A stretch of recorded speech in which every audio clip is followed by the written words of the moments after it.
Here's a paradox that gets stranger the longer you think about it. Japanese apartments are some of the smallest in the developed world. Many families don't own a dryer.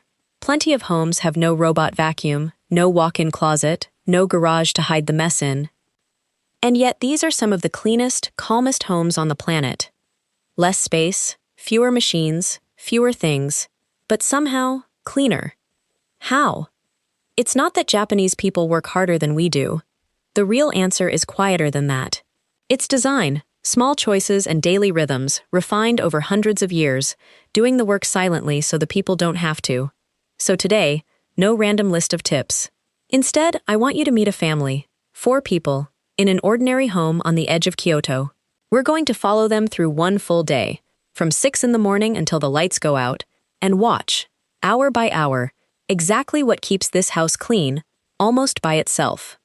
By the end, you'll walk away with 3 principles you can start using tonight. Let's begin. 6 a.m. Yuki is the first one up, and the first thing she does is not coffee. It's the bed. Not the way you and I make a bed, pulling the covers straight and calling it a day. In this house, the family sleeps on futons, cushioned mats laid directly on the tatami floor.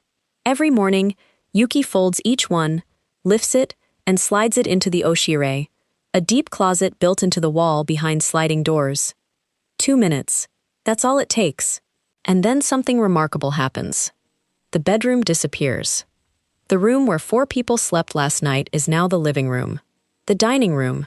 The place where Hana, the youngest, will do her homework this afternoon. Same square footage, 2 or 3 different lives. Small Japanese homes don't expand in square feet. They expand in hours of the day. But here's the part most people miss. Because this room must return to empty every single morning, clutter never gets the chance to take root. You can't leave clothes draped over the bed. The bed isn't there anymore. The space itself pushes everything back where it belongs. Now follow Yuki out to the balcony, because you'll see these all over Japanese neighborhoods on a sunny day. Futons draped over the railing, airing out in the sun. The habit is called futon hoshi. Sunlight and moving air dry out the moisture that built up overnight. And in Japan's humid climate, moisture is enemy number 1. It's what breeds mold and dust mites. No dryer, no disinfectant spray. The sun does that job for free. While the futon hangs outside, the windows come open. This habit has a name too, konki, exchanging the air. A few minutes, windows open on opposite sides of the house, and fresh air flows straight through, carrying out the humidity, the odors, the staleness of the night. It sounds almost too simple, but think about that feeling when a home seems not quite clean. Most of the time, it isn't dirt you can see. It's heavy, stale air. An air freshener just layers another smell on top of it. Ventilation removes the cause. 6:15 in the morning, Yuki hasn't cleaned anything yet, and the house has already reset itself. Which brings us to the first lesson of the day. The Japanese don't clean when the house gets dirty. They return the house to 0, every single day, before it ever has the chance. 7:30. Yuki's husband is heading out the door for work. And right here at the entrance, we meet the most important guardian in this entire house. It's called the genkan. The genkan is the small entryway just inside the front door, and here's the detail that matters. It sits 1 step lower than the rest of the floor. This is where every shoe in the house stops. No exceptions. Guests take their shoes off here. The plumber takes his shoes off here. Everyone does. That little drop in floor height is no accident. It's a physical border between the outside world and the space where life happens. Think about everything the soles of your shoes touch today. The sidewalk, a public restroom floor, the train platform. In a typical Western home, all of that, the dirt, the bacteria, the street grime, gets tracked straight across the carpet and spread evenly through every room. Then on the weekend we vacuum, and we wonder why it never feels finished. In this home, all of it stops on 1 small square of floor by the door. You never have to clean what was never allowed inside. Now look closer at the shoes lined up in the genkan. Notice anything? Every pair faces the door, pointed outward. Last night, before bed, someone turned them around.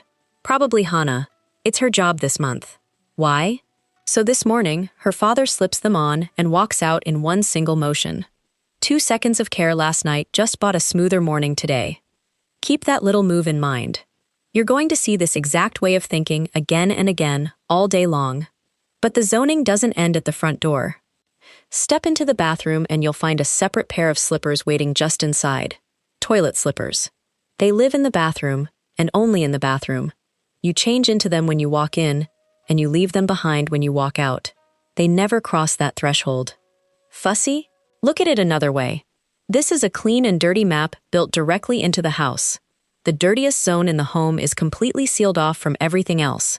Not by human memory, not by discipline, but by a pair of slippers. The house remembers, so the family doesn't have to. Which brings us to lesson number 2, and honestly, it might be the most valuable one of the day. Don't get better at cleaning.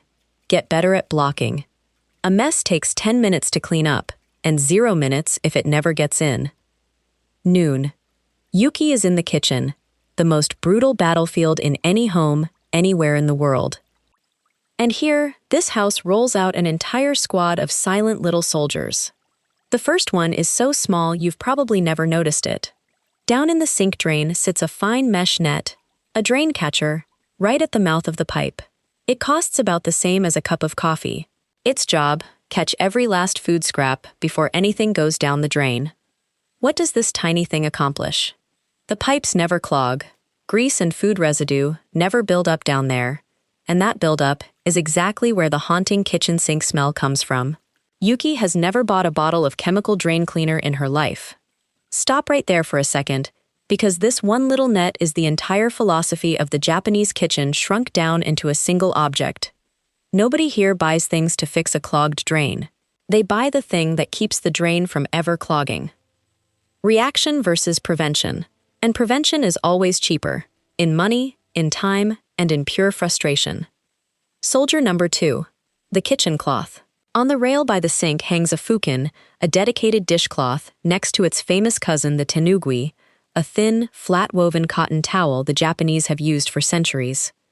The genius of these cloths is exactly what makes them look unimpressive. They're thin. Thin means they wash out fast and dry fast.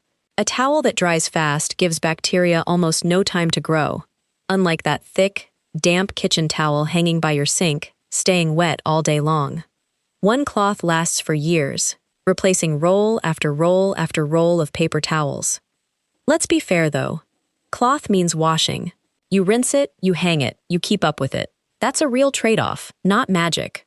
But a few minutes of washing in exchange for a lighter trash can and a paper towel budget of 0? In this house, that's a bargain. Then there's a habit so quiet you'd miss it if you blinked.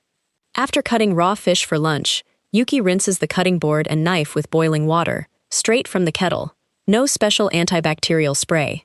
Heat does most of the work. Simple, cheap, and it leaves 0 chemical residue on the surfaces that touch her family's food. Now step back and look around this kitchen. Notice something? Almost nothing sits directly on the counter. That empty counter isn't about looking pretty. An empty counter is a counter you can wipe down in 10 seconds. Every tool in this kitchen has an address, a drawer, a tray, a spot behind a sliding door. When cooking is done, everything goes home. Lesson number 3. In a Japanese kitchen, every object exists so that a problem never shows up, instead of cleaning up after one that did. The sun goes down. Hannah gets the bath first tonight. Youngest goes first in this house. And the way this family bathes is going to make you look at your own bathroom a little differently. It's called the ofuro, the deep soaking tub. But here's the key detail that outsiders almost always get wrong. You don't get in the tub to wash yourself, you wash first, then you get in. The order never changes. Hannah sits at the shower station beside the tub, scrubs down, rinses off completely, and only then, perfectly clean, does she step into the hot water. The tub is not for cleaning. The tub is for soaking, for letting the day melt off your shoulders. And because everyone enters the water already clean, the entire family shares the same tub of hot water. Hana finishes, her brother goes in, then their father. Then Yuki, last, with the house finally quiet. Same water, still clean, still hot. Watch what this one design does, because the effects stack up like dominoes. 1 tub of hot water for 4 people, a fraction of the water and energy. A tub that only ever touches clean bodies. Almost no soap scum, almost no grime ring, which means scrubbing the bathtub, one of the most hated chores on earth. practically disappears from this family's life. And every one of them ends the day with 10 quiet minutes, neck deep in hot water, doing absolutely nothing. One ritual, 3 problems gone. That's the signature of good design. It doesn't solve chores one at a time. It makes entire chores stop existing. Just before bed comes one final ritual, and it's short, 10 minutes, maybe less. The living space gets returned to 0. The water glass goes to the sink. The remote goes back on its tray. Hana's colored pencils go into their box, and the blanket from movie night gets folded over the chair. Tomorrow morning, the futons roll out onto a perfectly clear floor. Remember 6 a.m.? The circle just closed. This house breathes on a rhythm, open during the day, folded back in at night. Every day the same. Here's the psychology behind it, and you don't need a study to verify this one. You can test it on yourself tonight. Cleaning feels heavy when it demands decisions. Where should this go? I'll figure it out tomorrow. That chain of tiny decisions, not the physical effort, is what makes us put things off. But when every object already has exactly one address, there are no decisions left to make. Tidying stops being a puzzle and becomes a simple motion, things going home.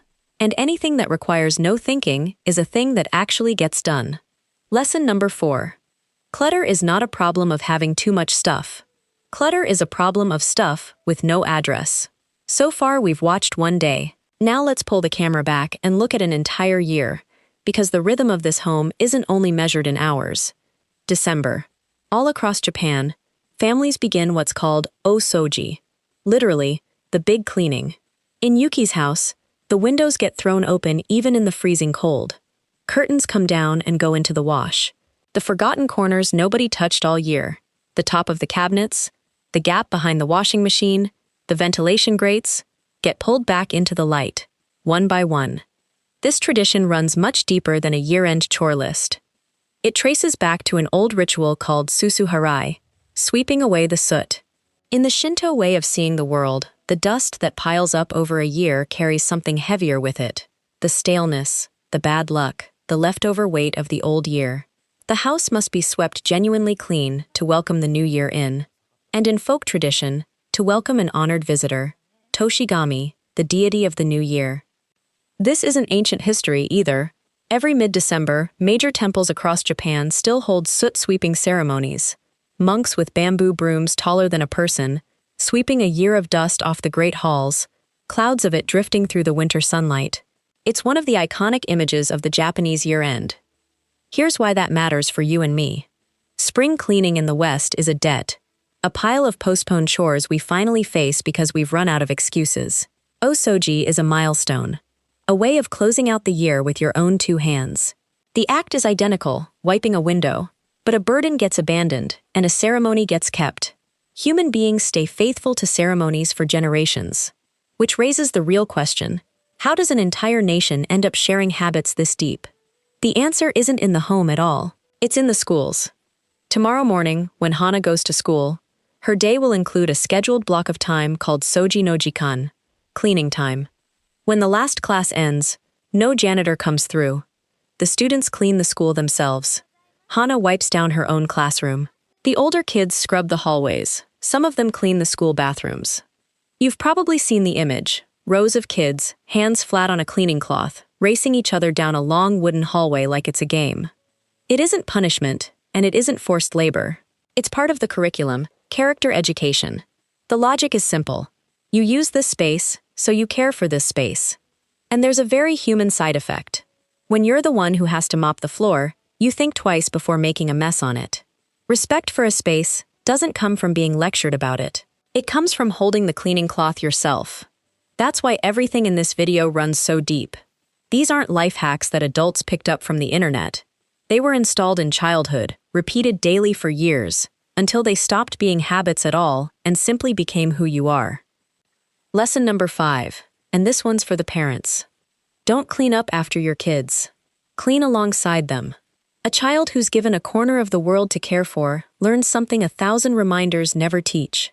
Before we wrap up, I want to tell you one true story. And I want to tell it right, because all over the internet, this story gets told wrong. Deep in the mountains of Tokushima Prefecture, there's a tiny town called Kamikatsu. In 2003, this little town made a declaration that sounded like science fiction. They would become a zero-waste community. No landfill, no incinerator, nothing wasted. Here's how life works there. In Kamikatsu, there is no garbage truck. Nobody comes to pick up your trash. Every household sorts its own waste into roughly 45 separate categories. Plastic bottles in one bin, the caps from those bottles in another. Newspapers here, cardboard there. Metals sorted, glass sorted by color. Everything has its place. And then the residents drive their sorted waste to the town's collection station themselves. The result, after years of this? Around 80% of Kamikatsu's waste gets recycled or reused. 80%. That number is extraordinary. But now, here's the part most videos leave out. I'm not going to leave it out. Kamikatsu is the exception, not the average. This is a small mountain town with a modest population and a level of community commitment you will not find in downtown Tokyo. Nationwide, the picture looks very different. Most of Japan's household waste is incinerated, burned, and the country's actual recycling rate sits far below 80%. So if you ever hear someone claim Japan recycles 80% of its trash, they've confused one small town with an entire nation. So why tell this story at all? Because the most valuable thing about Kamikatsu was never the number. It's what the residents themselves say the sorting did to their minds. When you have to stand in front of 45 bins and personally decide the fate of every single piece of trash, throwing something away stops being a mindless motion. And once throwing away becomes conscious, something unexpected happens upstream. Buying becomes conscious too. You start seeing the excess packaging while you're still standing in the store. You hesitate before grabbing the thing you already know will be garbage within a week. You don't need 45 bins in your kitchen. You need the one thing those 45 bins create. A single moment of pause before you throw something away, where you ask yourself one question. Why did this thing ever enter my home in the first place? Because the war against clutter is not fought in your house. It's fought in the store, before you ever pull out your wallet. And just like that, one full day inside this home comes to a close. Yuki rolls the futons back out onto a clear, empty floor. Hana is already asleep. The lights go down. Tomorrow at 6 a.m., the whole quiet machine starts again. Now look back at everything we watched today. The genkan at the door, the mesh net in the drain, the ofuro at night, the kids racing down that school hallway with cleaning cloths. All of it, every single piece, comes down to 3 principles. Principle 1. Block at the source. Don't clean up consequences. The shoes stop at the door. The food scraps stop at the net. The morning breeze carries the moisture out before it ever becomes mold. The cheapest problem in the world is the one that never happens. Principle 2. Every object gets an address. When everything has exactly one place to return to, tidying is no longer a decision. It's just a motion. Things going home. And a motion is 100 times easier than a decision. Principle 3. Small rhythms beat big overhauls. 2 minutes folding the futon each morning. 10 minutes resetting each night. 1 o-soji each year. There is never a day when you have to clean the whole mountain, because the mountain is never allowed to form. One honest thing before we go. Something every video on this topic should say, and almost none of them do. Japan is not a fairy tale. There are messy homes in Japan. There are people there who hate cleaning, and apartments packed to the ceiling with stuff. What's worth learning was never the myth of a perfect nation. It's the intelligent designs that culture spent centuries refining. And here's the beautiful thing about a good design. It doesn't need you to be perfect. It just needs you to start. So here's my invitation. Don't renovate your whole life. Pick one, just one, of the 3 principles. Block at the source. Give your things an address.